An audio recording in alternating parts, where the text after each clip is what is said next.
usual chit chat. So as we're getting toward the end of the semester, we're just reaching out into broader topics that are related to ML and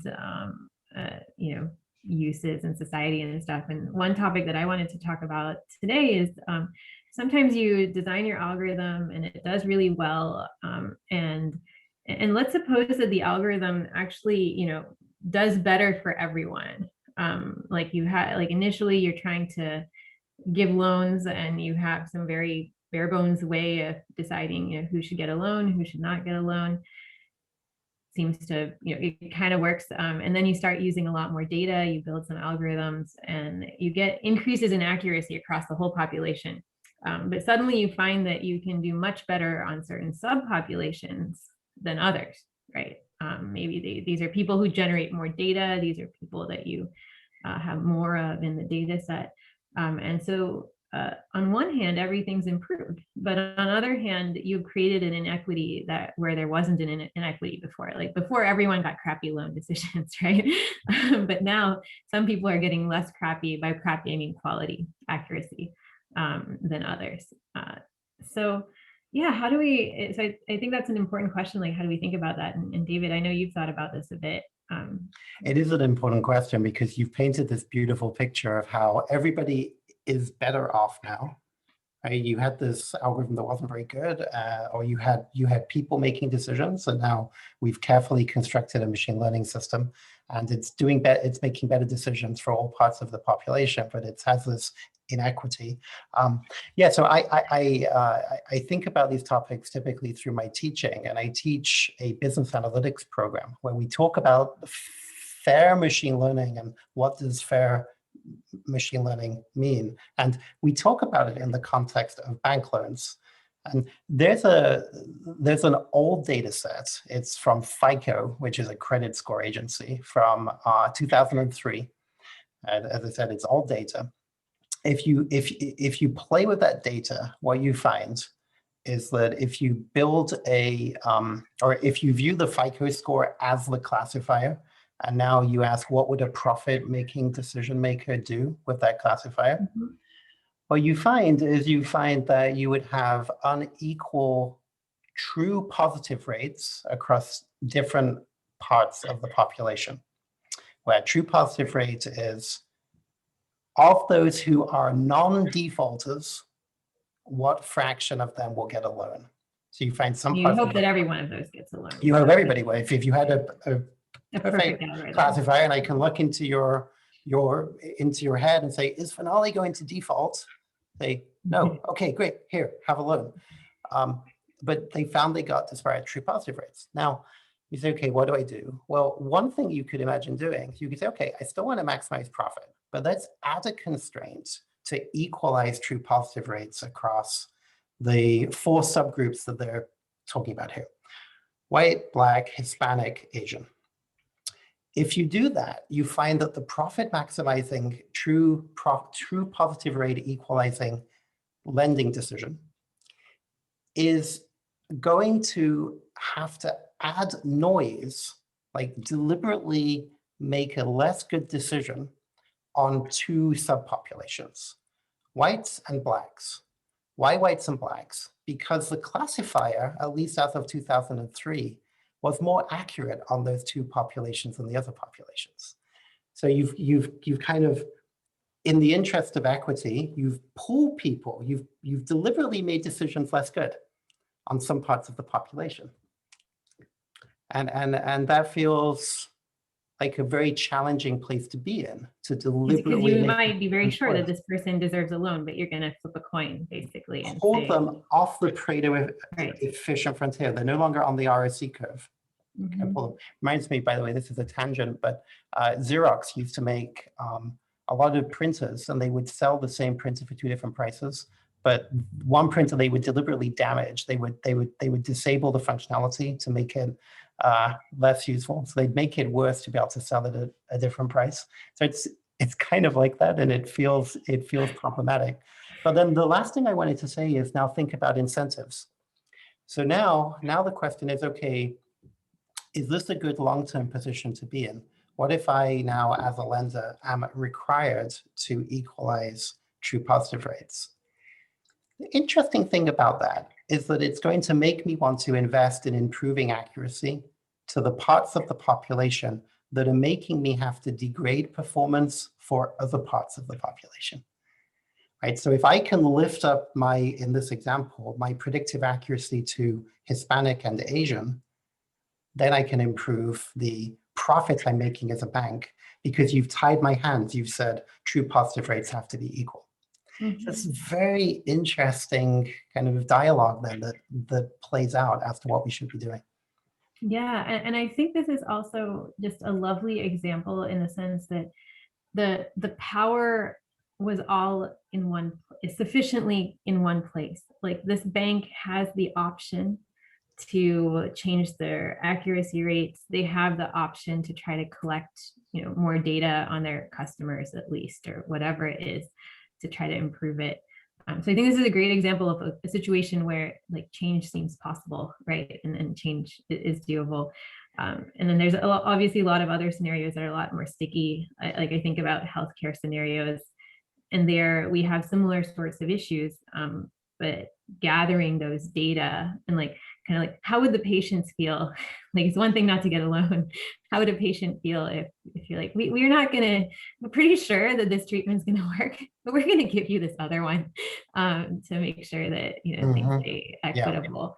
And I mean, there are initiatives out there, like NIH is doing a lot of work these days to try to put money into collecting data from populations that are underrepresented to try to reduce some of these inequities. But anyway, we just wanted to share this as an example of things that happen in real life once you start. That's fascinating. Models. Yeah. All right. So with that, let's transition into our main technical topic for today. Here we are. Let me add a few more pages after, so I don't have to do this later. Okay, so where are we in the semester? So we've been through the cube together. We've done supervised and unsupervised methods. We've looked at discrete outputs, discrete latents, continuous outputs, continuous latents, probabilistic, non-probabilistic methods. You have an overview, mostly in the context of linear models, of how those behave. And now and then we had these like bonus topics, right, that we were going through. So we were looking at model selection. We did some of that. We first half semester, when we looked at expressive models in the context of supervised learning, we looked at neural networks. One way to think about this mini unit that we're doing now on graphical models and Bayesian networks is thinking about how to make our models more expressive, but now thinking more generally, it might be supervised, might be unsupervised. We're just trying to describe structure in the data. Today is going to be our last day with these Bayesian networks graphical models. And then the last thing that we're going to be doing after for the remaining lectures is we talked about objectives a little bit in the supervised setting with max margin. And then the last thing we're going to be doing is talking about decision theory and RL, which you could think about as another form of objective, like when we have a specific goal in mind. So again, today is the last part of graphical models or Bayesian networks. And here's kind of where it fits in into our structure. And then we have one last topic coming up. We're getting very fast. The end of the semester seems coming up very fast. So in terms of other notes, the major note that we have is that the practical is due on Friday. And one thing we have an ed post about this, but that I just really want to emphasize also in class is that, practicals are messy by design, right? By their nature. You're looking at real data. We haven't cleanly, defined the problem and say, set the learning rate at this and set the regularization parameter at that, and all of these sorts of things. So what we're really looking for from you is that for each part, parts A, B, and C, as you're going through those, have a hypothesis and test it. Right, like we basically are kind of guiding you through like things that you might hypothesize, Like maybe some set of features is going to be better than some set of other features. A linear algorithm might be worse than a nonlinear algorithm. These are all hypotheses that you might have. And then you code them up, you test them, and it's okay if the hypothesis does not turn out to be true, right? Is not supported by the empirical evidence. It's totally fine. What we want you to do is go through that process of like, okay, I have a real data set. Like, what should I do? And feeling productive in your steps. Like, I tried this, it didn't work. If I had more time, maybe I would have because this didn't work, I would have tried something else. You don't have to try to something else, right? You just need to do at least one thing per step for kind of what's being asked. So just wanted to clarify a little bit that what we're really looking for here is like your thinking process through this. And you don't have to find the answer, the best solution, the case where everything works. And it doesn't have to work the way you expect either. Life, or at least research, would be very boring if everything worked out exactly as one expected it. So unexpected things are expected in some senses. All right. So with that, let's dive into the technical material that we have for today. So last time, or times maybe, we looked at Bayesian networks.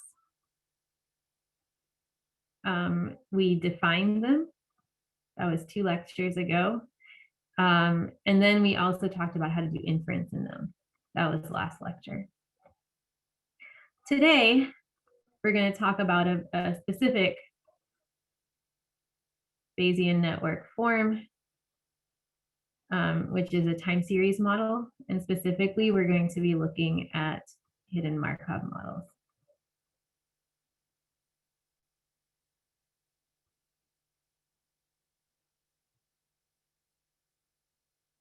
Okay. So when we are thinking about these models, the general form of these models is going to be one that I drew at the end of last class. I'm going to draw again. And so now here, Z is our hidden variable that's going to be evolving over time. I'm going to use this subscript for pausing. I'm pretty sure, I'm going to try very hard. The subscript is always going to be the time. And if it's something else, I will try to be very clear that it's something else. So the subscript represents the time because this is a time series. And then we have X's, which are our measurements that are coming out of the time series. So as we can see, this is a poly tree, right? It's a type of model that we've talked about before, but it's going to have some special properties. And that's why we're going to spend time on it and go into it in more detail. So this over here is going to be our hidden time series. And these are going to be our measures. So as I've mentioned several times in class, that I work on a lot of health applications. So we often think of the Z as being like the true disease state or something like this, and the X's are the measurements. These are the vital signs. These are the biomarkers and such that you're measuring.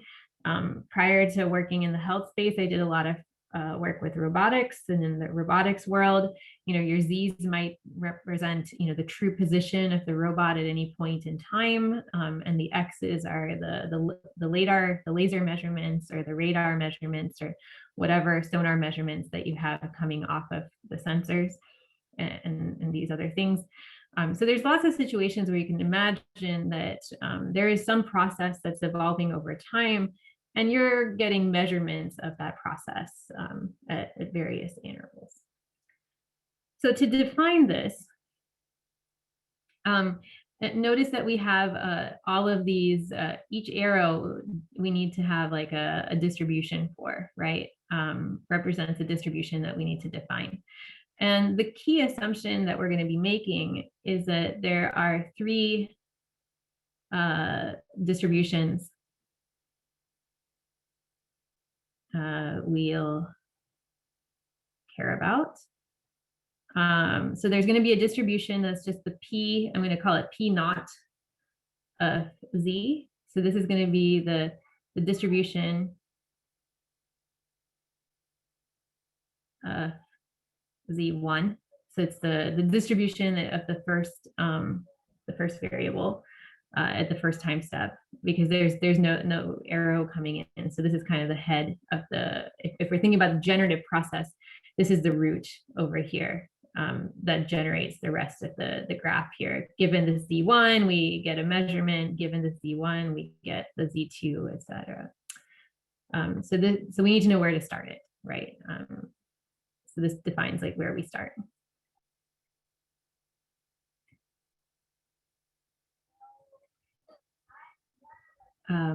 Then we have what I'm going to use T. Sometimes I may, okay, I may also use P, but we have this T transition of what's the next Z given the current Z. I'm starting to use the T because as soon as we go into reinforcement learning next lecture, we're going to be using T or something like this.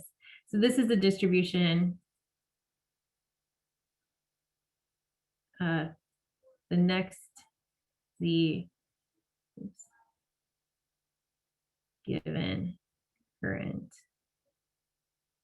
Z. Oh, right. Don't confuse this with time horizon. Okay. Actually, how do people feel? Should I do like a P sub T for this lecture? Maybe I'll do P sub T. Okay, let me do P sub T. Just to, and then next lecture, the notation may change a little bit. Okay, I'm going to go with P sub T. So this is the transition probability, so we don't confuse it with there's still two T's, but at least they don't look like time step. All right. And then we're going to have, since we're going with this sort of notation, I'm going to call it P omega of X given Z.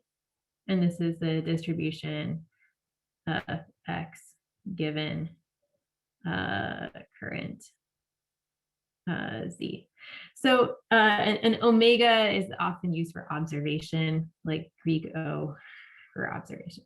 But anyway, this is notation we'll use. And so the key point that I'm going to be taking advantage of for this lecture is that this model is stationary. So all of these, and maybe I should use different colors. So all of these emission distributions right here are all the same as this one P omega. So it doesn't matter at what time step you are. The probability of X given Z stays the same. And then similarly, for each of these transitions, we're using the same PT. So that's what I mean when I say it's stationary. It means that we're going to have one distribution that we're going to use to define how the transitions happen. So of course, depending on Z, the X distribution might be different. So if a robot is in a big open space, the sort of laser measurements it's going to get, it's going to be very different than if it has like walls on both sides of it. And those are just two very different scenarios. But every time there's a wall on both sides, distribution of the measurements is going to be the same, right? It doesn't matter if it's a time T or an hour from time T. So that's what we mean by the whole thing is stationary. So, and there's lots of places, again, where these sorts of models come up. Besides the two that I mentioned, you guys are working with an audio data set. You can imagine that there's some true words or true series of sounds that are coming out during the sequence of time. And what you're getting are just amplitudes, right? So those are your measurements that are happening at every point in time, for example. So lots of scenarios like this. Okay, so given this setup,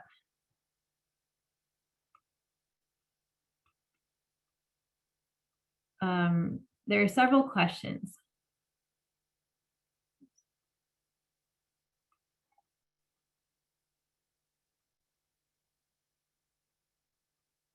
We may ask. And we're going into this in more detail just because time series models are, a special subclass of models that people often care about a lot. You're trying to make predictions of various kinds on time series or analyze time series in various ways. So let's go into these sorts of questions. So the first question that we might ask is a filtering sort of question. And in this particular case, we want to know what is the probability of ZT given X1 through XT. So this is you could think of this as a real-time prediction as a task. And you might care about this because let's say your X's are radar measurements and the Z is the potential location of like a missile. You want to know where the missile is at a particular point in time. Like given all the data that you've seen so far, you want to know what, where this potentially, enemy object is located at. So that's like a filtering problem. Another problem that one might consider, and I'm laying these out partly also to give you the terminology, because in different contexts, you might see these terms used in this way, you know what they mean. Is the probability of ZT given X1 through the end of the trajectory. So this is kind of afterwards inference. So you've observed, you've listened to, you've collected a set of you've collected a set of audio from somewhere in a nature preserve, and you want to know, hey, at time t, was a particular bird singing, and you have the full data set, so you can maybe use all of the information from before and after to make that determination, because you're analyzing the data after the fact. Which you didn't have advantage of in the filtering scenario. In the filtering scenario, you're trying to make the prediction right now with the data that you have up until now. Another sort of thing that we might want to know is the probability of a sequence. So this is the probability of X1 through XT. And this might be useful for model selection. Like if you have a couple of different models that you think might have generated the data, you might want to choose the model that maximizes the probability of the sequence. So that we've talked about this a bit in the Bayesian context. Two more that I'll mention. So another one that you may be interested in is finding the max over Z, P of Z1 through ZT given X1 through XT. So this is finding the best latents. So imagine that your input is now a set of audio of someone speaking, and you want to know what words they were saying, right? So you want to know what's the most probable set of words that were spoken given the entire sequence that I have collected. And then the final problem that I'll lay out, there's other problems also, but these are the most common ones. Predict measure. You want to know the probability of XT given X1 through XT minus 1. And this one, you want to know whether a particular observation is going to occur in the future. All right, so these are all examples of problems, and notice that these all have the form that we talked about last time, where we have some evidence potentially, and we have some query, right? We're trying to find the probability of something potentially conditioned on something else. In this case, we're also doing some maximization. So on one hand, I could say that, hey, like just turn back to your notes from last time and let's go with that, right? Just follow those notes and you'll be fine. And that's partially true, right? But in the case of time series models, there's some really nice structure that happens when you're trying to answer these types of problems. So for most of the rest of the lecture, what we're going to do is we're going to describe how to solve these sorts of problems, taking advantage of the structure that time series models have. And then toward the very end, we're also going to talk about doing some learning. So far we've focused on inference for graphical models. So like, how do we find the probability of some variable given potentially some other variables? And we may also want to learn the parameters. Like we might actually want to learn, what is PT? or p omega. So that'll be the last part of the lecture. So step one is going to be how do we solve these sorts of things in time series models. Step two is going to be how do we do the learning process. So how do we answer these common questions? So let's start with let's see. Let's start by just writing out the full joint log likelihood that we have. So joint, so P of X1 through XT, Z1 through ZT. Well, that's going to be equal to, let me use a separate line so I have enough space. It's going to be the probability of that first Z. And then for T equals 1 through T minus 1, we're going to have the probability of ZT plus 1 given ZT. So these are all the transitions. So what's the probability of that backbone of the sequence? And then similarly, we're going to have products of T equals 1 through T, probability of XT given ZT. So these are all of the emissions that come out. So if we want to, so we can note, we can evaluate something like probability of Z1 through ZT given X1 through XT up to a constant factor by just looking at this joint. What do I mean by that? What I mean by that is that if you are given the x's, those are numbers that you can just plug into this formula, and now you're given the z's, those are additional numbers that you can plug into this formula, then we can compute this thing. Oh, good point. Okay, sorry. Yes. PT and P omega.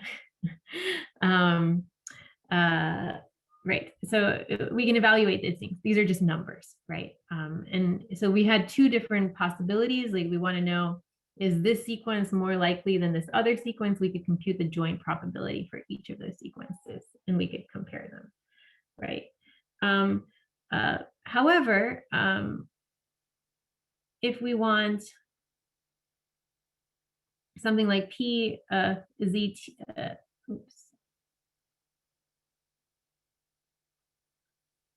of ZT given X1 through XT, so I just want to the marginal probability of a specific one over here for a specific time point, we need to marginalize out all the other Z's. And there's a class of algorithms that to do this efficiently called the forward-backward algorithm. And the forward-backward algorithm, in some ways, it's just a specific case of what we talked about last time. But again, we're going into it in detail because it's a pretty common specific case. It's good to know about. Okay, so let's write out what's going on when we do these computations, like to try to get the things that we need, right? So let's start out with the P naught of Z, and let's suppose for the moment that we have discrete Z's. So actually, let me pause for a second. So far, everything that I've said is very general. Today, we're gonna derive out the specific case for when Z is discrete. So, the hidden state can take on, let's say, K different values. It's either 1, 2, 3, 4, 5, or whatever it is. you can do this thing entirely analogously for a continuous case. For example, if z is a continuous valued variable and the transitions are Gaussian, so you think that there's like a random walk or some transition there. And so if you've heard of Kalman filters, this is exactly that. What we're doing is, the forward-backward algorithm for discrete HMMs is exactly analogous to like Kalman filters and Kalman smoothings, like in the continuous case, when you're trying to optimize for second moment loss or squared losses.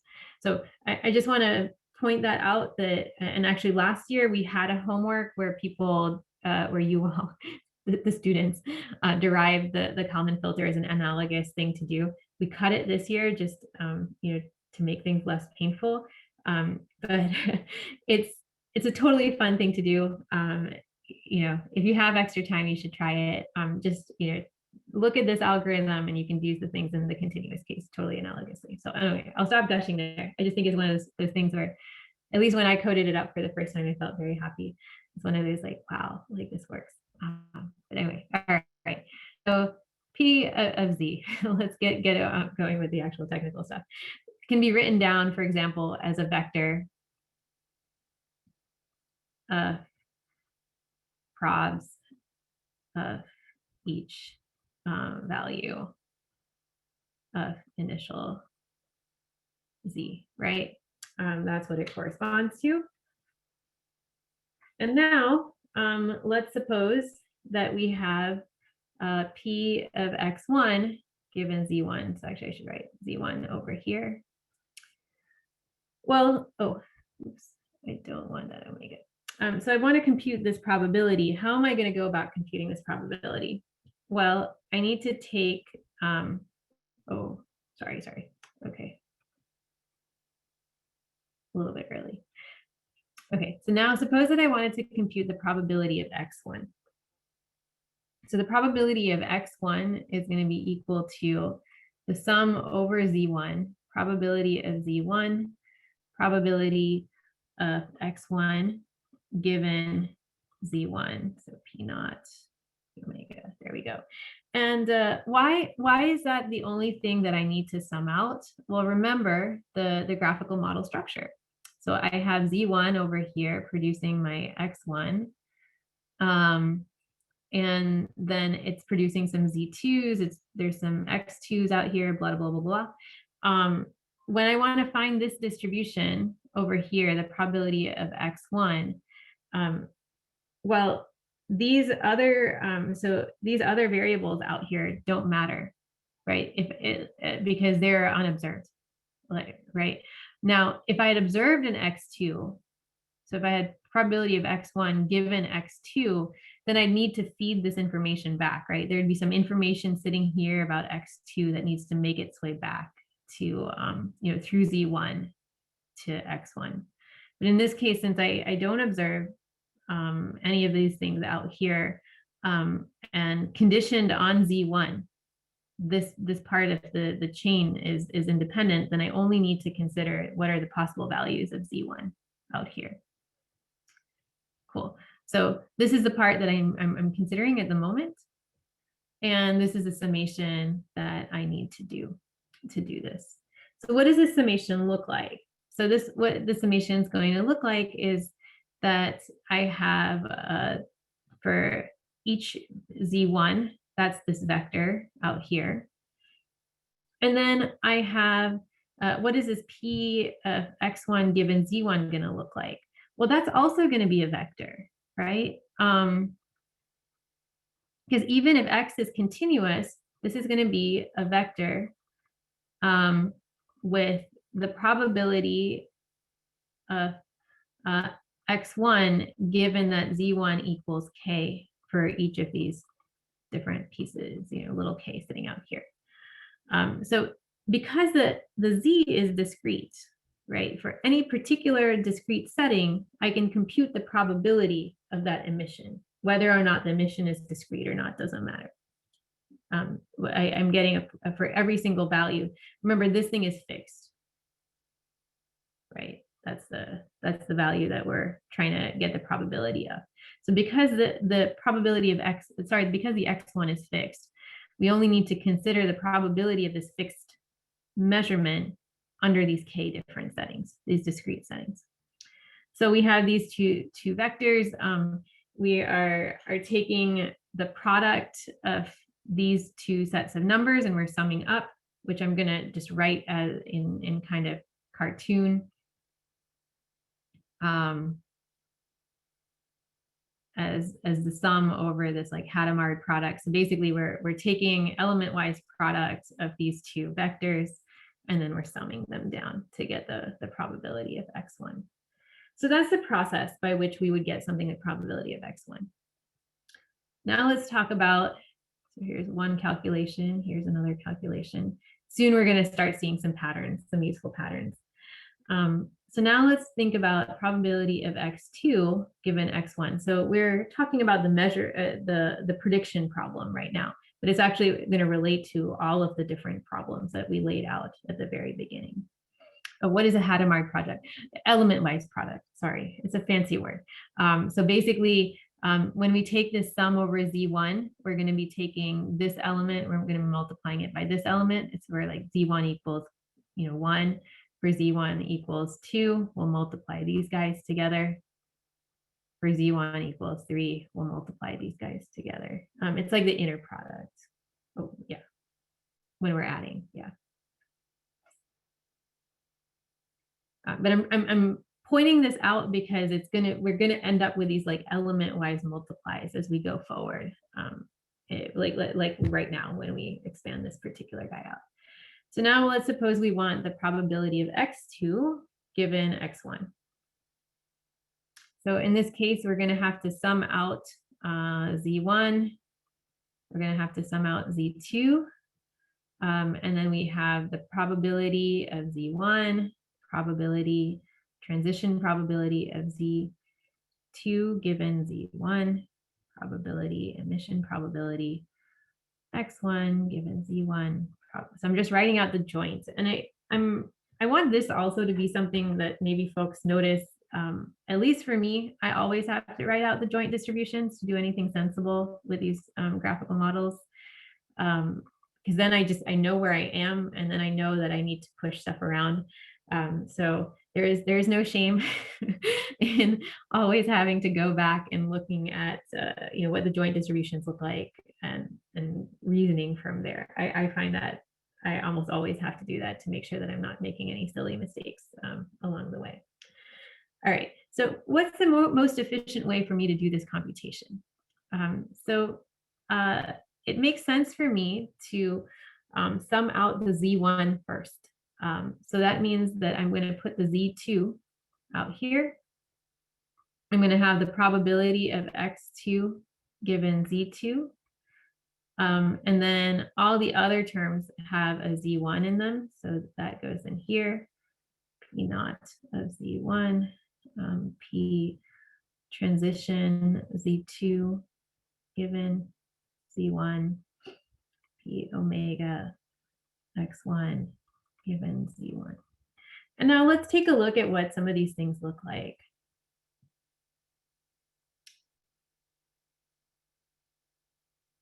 Okay, so over here, oh, is it proportional? Yes, thank you.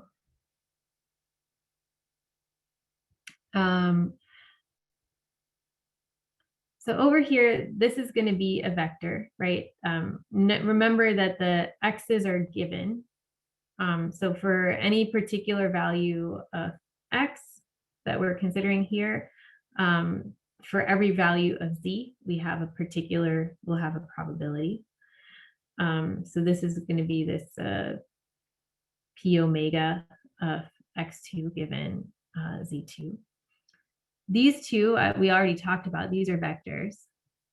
And this guy over here is a matrix, right? For every value of z1, there's a probability of which z2 you're going to transition into. So that's the structure. And I'm going to move around some of these terms and say in a slightly different way. So here we have the sum over Z2, P omega X2 given Z2. That's this vector over here. Sum over Z1, PT Z2 given Z1. That's our matrix. And then we have these other two terms, Z1, P omega X1 given Z1. These are our vectors. And note that these two are always going to be multiplied with each other.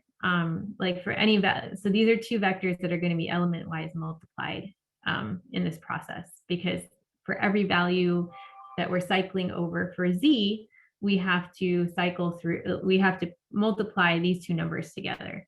So this thing over here can be thought of as another vector, right?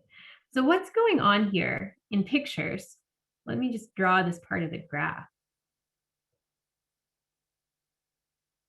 So this part of the graph, this part of our calculation is basically considering what is the probability of Z1 given X1, or what is the updated probability, right? So if I hadn't seen X1, then my probability of Z1 would just be this P naught. But now that I've seen X1, I'm incorporating information about X1 into my guess of what Z1 is, right? So that's a way to think about this part over here. Then we have this situation where now we're actually doing the summation over Z1. The way the summation over Z1 manifests itself is that we take this vector and we multiply it by this matrix, right? So for every value of Z1, multiplying it into this matrix. So we have this piece going on over here. And this piece over here corresponds to this part of the graph, right? So this piece over, so what is going on here is what is the probability of X2, sorry, of Z2 given X1. So what's happening here is we're saying that, well, to make our best guess of X2 given, Z2 given X1, let me label these over here. To make our best guess about Z2, if we'd only seen X1, the way we go about doing that is we first make our best guess about Z1 given X1, because any information about Z2, X1 is passing on to Z2 is mediated through Z1. So first we take the X1 over here and we use that to update what we think Z1 is like. And then given what we think Z1 is doing, we use a transition matrix to make a guess, our best guess of what Z2 is doing, what Z2 is up to. And then finally, we have this last piece over here, which is kind of distinct, separate on itself. And that corresponds to this piece over here. And this last piece is basically saying adjust the probability of Z2 given information about X2. So like our combination, our guess about Z2 is going to end up being stuff from the past. Like what does X1 tell me about Z2? That's coming through Z1, through this mechanism over here. And then what is X2 telling me about Z2? So there's these two sources of information and they're meeting together to give us what we think is going on with Z2. And then the very last thing that happens is that we sum out the Z2. And actually, I should draw this. Let me draw this slightly differently. Okay. So the very last thing that happens is we sum out the Z2. And when we sum out the Z2, we get this probability that we wanted from the beginning because we've marginalized both. But what I really want us to pay attention to is that just before we summed out Z2, we had a vector that represented the probability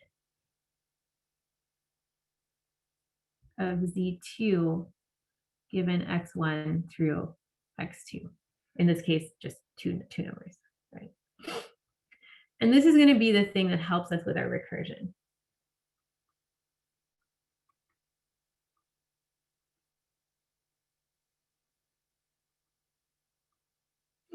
In particular, we're going to define now alpha 1 to be equal to P naught of Z1 product with x1 given Z1. So the starting point over here, like what is this first starting point? Like what is our best guess of Z1 given x1? And then going forward, alpha t is going to be defined as the sum over z prime. Oh, right, p omega. Thank you. Is going to be defined as the sum of alpha t minus 1 of z prime p transition. I'm trying to make sure that I keep up with my changes in notation times p omega of xt given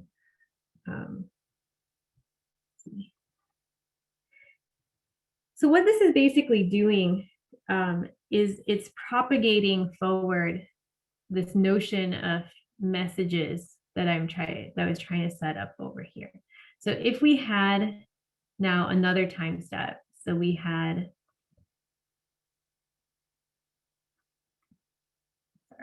Z2, Z3.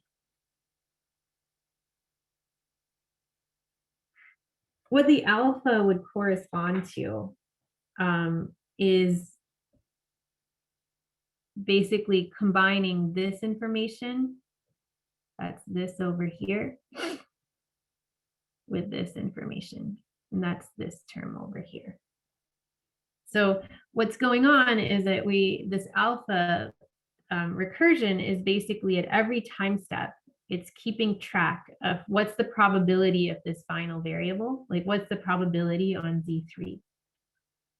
And then if we wanted to get the probability for another time step, so we want to know what's the probability, the marginal probability for Z4. Well, we would take this marginal probability on Z3, and we'd have to just extend that over, right? Based on the transition function. So that's what's going on with this transition function over here. So let's suppose this time step is at Z3. We know what's the marginal probability of Z3. We propagate that forward with its transition distribution right here. And that's this dashed line that I'm drawing. And then the last piece I need to get the marginal on Z4 would be to multiply by any information that's coming in from that new measurement, x4 over here. So that corresponds to this term over here. So again, every time step corresponds to, like, what if I had the marginal probability for the variable at the time step prior, the hidden variable at the time step prior, propagating it forward by one step, that's the transition matrix. And then very last thing that we're doing is we're adding in the new piece of information, this new evidence of the additional measurement that happens at that particular time step.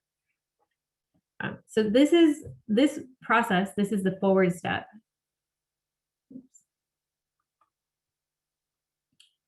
This is known as the forward pass. And it can be used to make predictions about the next X. It can be used to filter for the current Z, right? Because it contains the marginal probability. It contains the probability of each Z value right now, right? Alpha T contains that information. It's integrating all the information of the past. So it is basically solving our filtering problem. So it can be used to filter for the current Z. And then now, if we want to get other solutions, like now we want to consider the whole sequence, that's where we have to invoke the backward pass or information about the past. So let me do this one a little bit more quickly, but hopefully the idea is going to make sense because it's going to be a very similar form of recursion, except now we're just going to go backwards in time. So now, suppose I wanted to get P of ZT given xt plus 1 out to xt. So I can now define a vector beta of zt of z, sorry, of z, which is just equal to 1. There's kind of no info here. And then as I go backwards, beta t of z is going to be equal to the sum over z prime beta t plus 1 of z prime p t of z prime given z, and then an omega of, let me just write this out and then I'll draw a picture to explain it. Okay, so what's going on here? Let's draw out the time series again. All right, I keep screwing up this p omega. I have like omega and t in my notes, and I'm transferring over. Okay. Let me draw more. I feel like if the pictures make sense, then the math kind of follows, at least for me. Okay. So suppose that we are sitting at Z3. And this part over here, this is our alpha T of Z3 or of Z that we have. And now what is this beta thing doing, right? Like what's going on? What's up with this beta? So what the beta is doing is it's taking the probability of, remember the beta represents the probability of Z given all the future observations, but not the current time step. So suppose that I had available to me, this would be beta of 4 of Z, right? So that's giving me the probabilities of Z4 given future observations. And now I want to consider what is beta for Z3. Well, the way that I'm going to do that is that I need to consider two things. First of all, I need to consider this measurement that I had not considered before. So that corresponds, more colors, oh dear. That corresponds to this over here. So we need to incorporate this measurement, right? Because that additional measurement needs to be incorporated into the probability of Z3 given X4 and X5. So we're going to incorporate this measurement. So initially we had this value over here. These two vectors need to get multiplied together. And that's the process of taking this, maybe I should have made this one dark blue. And that's the process of combining what I think is Z4 given only X5 to what I think is Z4 given X4 and X5. And then I'm using the transition matrix backwards. So if I knew about Z4, I can use the transition matrix to think about what might have Z3 been, right? What might have been the value of Z3. And so this transition matrix over here is the process of extending this out now one additional step. So that if I had a beta for beta 4, now I have the beta for step 3. And this is cool. Why? Like, why did we do all this? This is useful because now if I want P of ZT given X1 through XT, this is just going to be proportional to alpha T of Z times beta T of Z, because by construction, the alpha considers all the information up till the current point in time, and the beta considers all the future information together.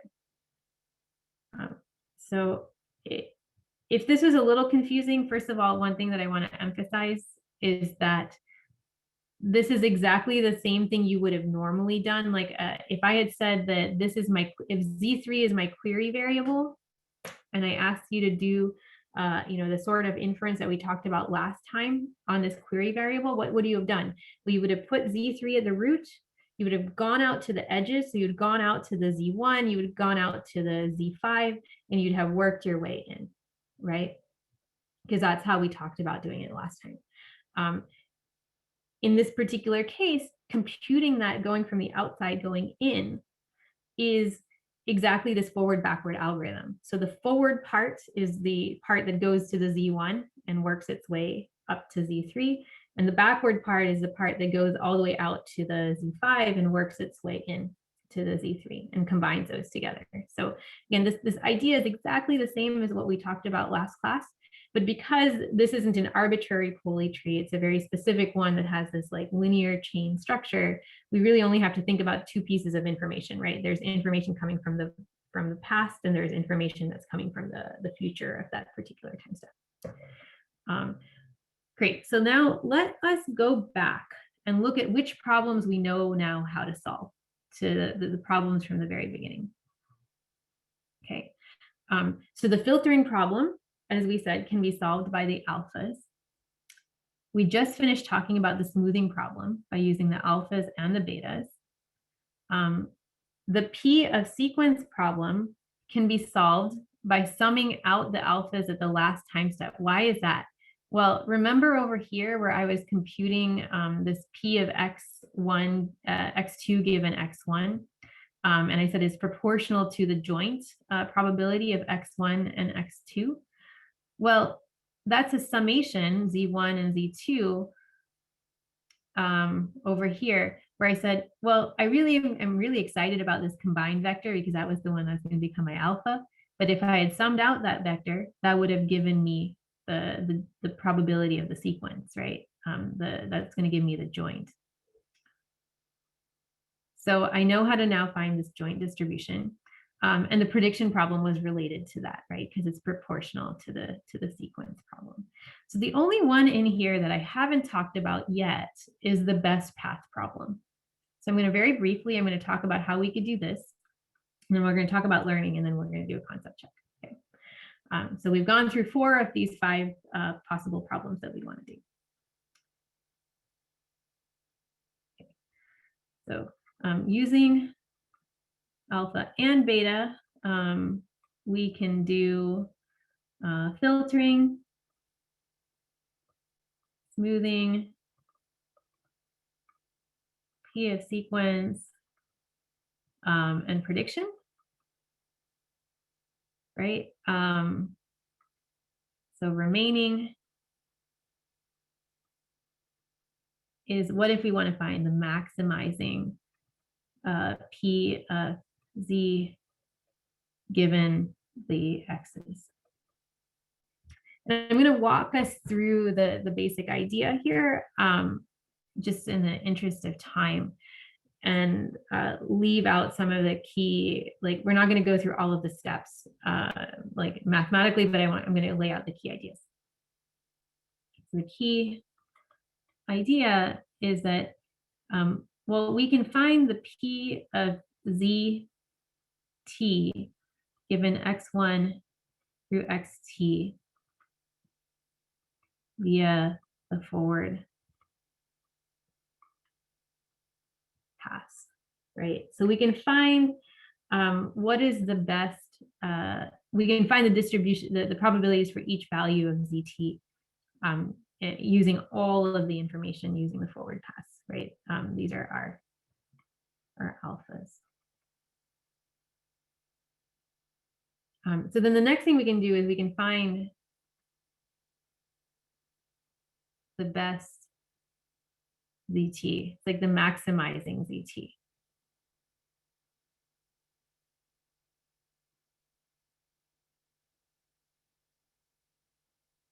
Maximizes the prob. I'm going to leave a side note that there's also a related algorithm called forward filtering, backward sampling. So if we want a sample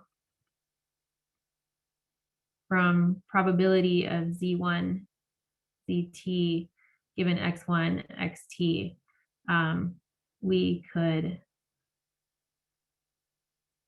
sample this last T given this probability of ZT given X1 through XT. So that's really, it's beyond the 181, but I'm just noting that there's an option here that you could pick the best ZT, or you could choose a sample if you wanted to get an array of possibilities out. All right, so now once you found the best one, we're going to set our beta equal to beta t of z equals 1 if zt is the maximizer, and 0 if otherwise. So we're going to set the beta to this particular value. We're going to set the z to a certain thing. And then we're going to take a backward step.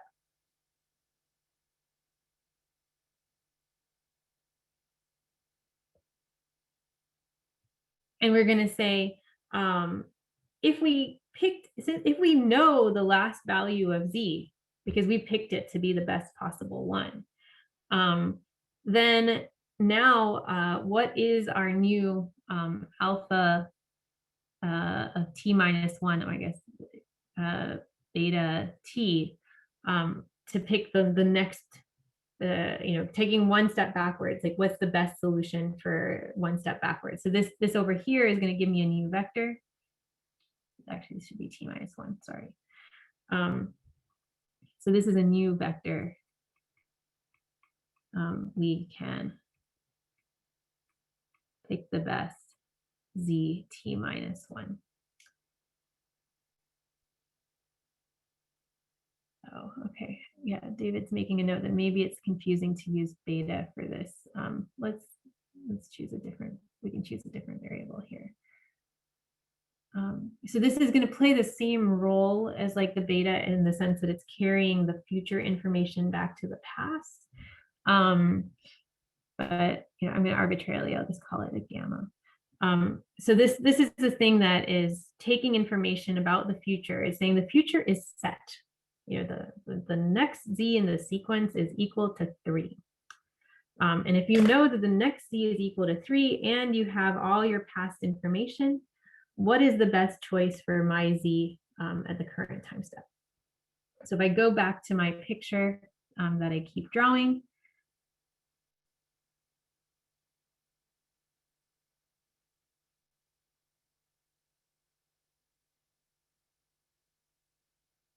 so if I fix this, to its best value. So then when I am doing inference about this Z2, I have this is my alpha 2. And then I have this information basically through the transition probability that tells me what is the probability. Oh, okay, sorry. If I use this notation, sorry guys, I'm going to clean up something that I feel like is a little confusing here. Okay, this is ZT.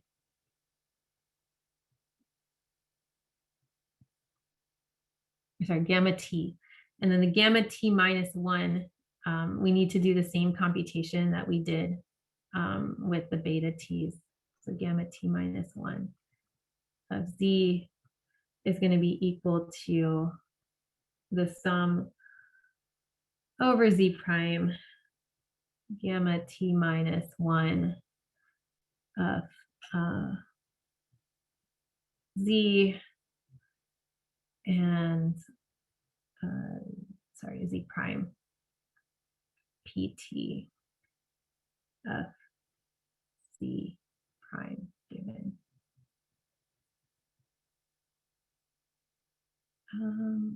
We already took the max. We need to just propagate the step backwards, I think. Right, David? Okay. So what we're going to end up having to, right, so there's a question of when we take the maxes and when we take the sums. So what we need to do is we need to consider what are the possible Z2s that you could have been at. What are good Z2s to be at, given that this is fixed. This is a one hot encoding. So this is a one hot vector that's picking out the value that's already fixed, because we've said that Z3 is going to be equal to some value of little k, right? So given that it's fixed at some value of little k, what are possible Z2s that would have been likely under that scenario, right? So that is what this information over here is passing back. And then over here, this part over here is collecting the information from the x's onward. So combining these two together is going to give us this expression over here. So that's combining the past information with the future that has been fixed. And then once we combine those, we're going to take the maximizing element. So we know where we end up in the future. We know our measurements from the past. We take our maximizing element and we go back one more step to decode the rest of the sequence. So that's how we solve the maximization problem. It's a little bit more involved, because we had to introduce this very specific backwards step where we fix the last variable in the sequence and we fix the second to last and we fix the third to last, etc. But we're still using the same ideas, right? We're using the idea that if we know that the last guy is fixed, that's like saying that this guy joins the evidence set, right? So if Z3 joined the evidence set fixed at a particular value, this is the computation we would do to figure out what's the probability of Z2, the marginal on Z2. And then we'd choose the maximizing element for that particular one and go backwards one more time. All right. So we're really running out of time, but I want to make one last note, really fast note on learning before we go into the concept check. Learning. And I'm going to make this more brief than I had planned, but I think we can do this because we've seen this idea many, many times. So in this structure, we have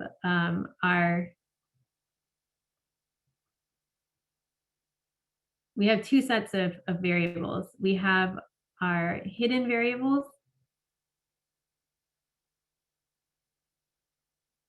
So we have our hiddens. And then if we're doing the learning process, then we have our global unknowns, which are the P naught, the P transition, the P omega, right? And what I just want us to observe in terms of coordinate ascent is that in terms of block coordinate ascent is that given Z, solving for P naught, PT, P omega is easy, right? If we knew the Z1 and the Z2, then this is a regression problem. And in the case that these things are discrete, we just have to count how many times, were we in state 1 and we transition to a particular state 2. If we know Z1, then finding X1 is just a really simple regression problem. Again, if we, we can count, we can fit some more complicated regressor, but it's just a regression problem. And the P naught is also, if we've observed the Z1s for many different sequences, we can just see what is the density, what is the empirical distribution of, how often do we start out in this particular state versus we start out in this other particular state. So given Z, solving for these is easy.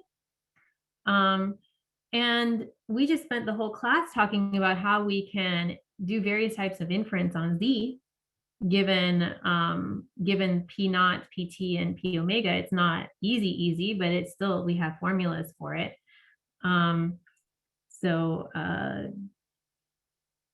Given P naught, PT, P omega, finding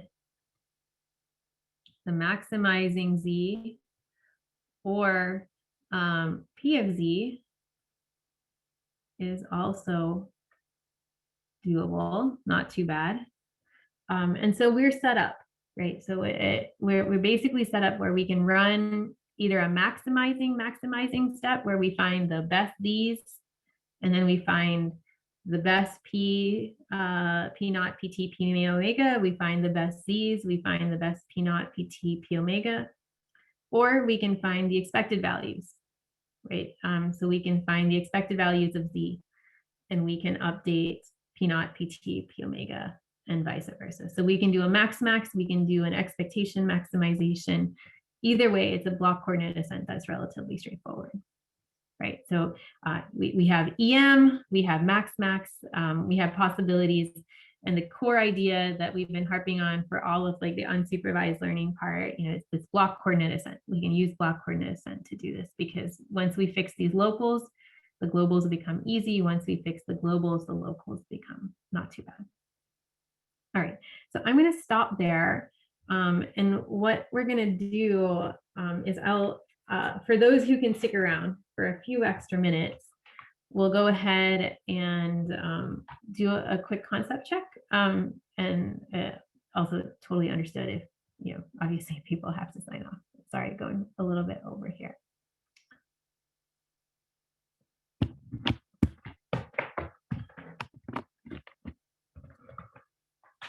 Okay, so here is the link. I'll paste in the chat. And we'll go ahead.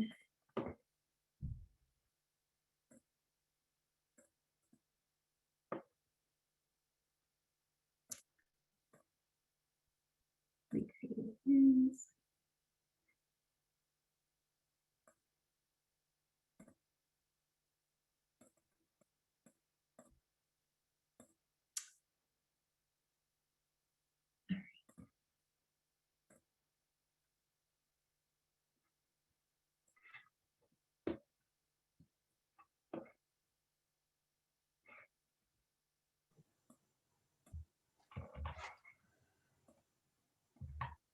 Had you meant to send people without chatting first?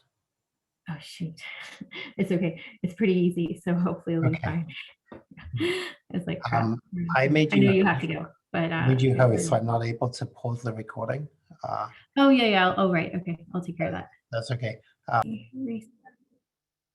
Restart the recording and go ahead and share. Sorry, I sent everyone out before sharing the problem, but hopefully it was reasonably easy to think through, or to at least understand. And so let me go through the problem itself and the solution. All right, so here we are. We have this HMM, this very simple HMM, we know where we start. So we know we always start in the first state. And then there's a transition into the next state, and there's some observations. So at time t equals 1, we see a 0. And one thing that maybe was not clear, hopefully it became clear, is that we do a transition, and then we observe. So because the probability of seeing a 0 in the first condition is 0. So if we're in the first place, if we're at A, and then the probability of next state is 1/2, 1/2. So we know we start out in A, and we know at the next time step, there's 50% probability we stay exactly where we are. And there's a 50% probability we've moved on to B. But now we see a 0. And a 0 has probability 0 under A, has probably 1/2 under B. So we know that we have to be in state B at this first time step after observing the 0. We're absolutely sure. But then at time 2, we see another 0, right? So what could happen? So we knew we were at B, and then knowing that we were in B, the next time step, we could end up anywhere, right? We have 1/4, 1/2, 1/4. And if we observe a 0 again, well, we know we're not in A, and we have a 1/2 times a 1/2. We have a 1/4 probability, or 1/4 unnormalized probability associated with being in B.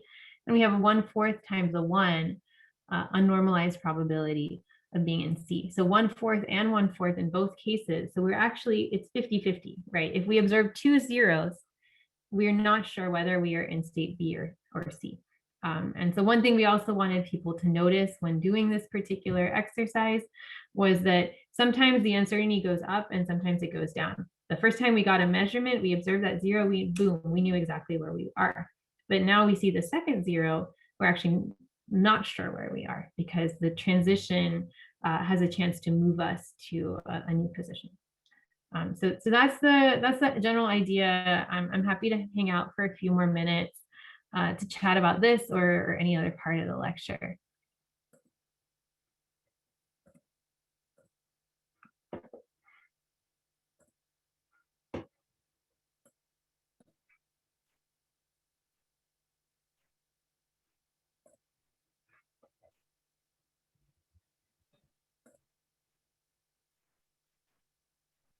Any questions for anyone?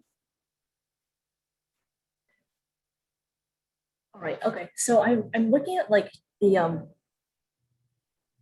I follow along with like the intuitive logic here, but I think I'm missing like what part. Oh, how to do it computationally? Yeah. Yeah. Okay. So let me write it out. That's actually a really good question. I think this is a good example in the sense that hopefully the intuition is there so that you can match it with the computation rather than a situation where you just work out some numbers and it's like, crap, like what does this mean? Let me also stop that.